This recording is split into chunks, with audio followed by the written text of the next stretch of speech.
Men Abdullayeva Sahnoza, Qorasuv qishlog'ida 52 yil mobaynida shu qishloqda yashab kelyapman singlim. Hukumatimizga mingdan-ming rahmat. Mana ko'chalarimiz katta keng bo'ldi. Mana oldin nevaram maktabga olib kelayotgan, ham chekka tomondan yurardik. Hozir bu yo'l Begobod tomon, Tojikiston tomondan kelinardi. Hozir yo'llar kengayib, qatlar 3 ta yo'l bo'ldi pashti. Bemalol yurib qo'rqmasdan o'zlari jo'natsak ham bo'ladi.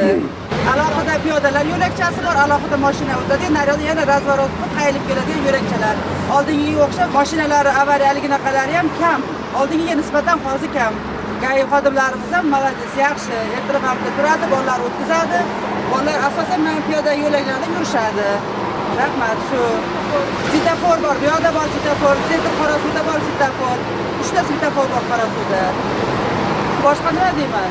Hukumatimizga rahmat aytamiz. Bunchalik piyodalar yo'lakchalari qilib, bolalarimiz ham ko'nglimiz xotirjam bo'lib, ham litsey bolalar o'qigan kichkina litsey birdan ko'rgacha, kattalarga hammasi mana shu davlatimizni, hukumatimizni haligi asosida qilingan. Mana yo'llar asfalt yangi kecha qilindi bu yo'llar ham.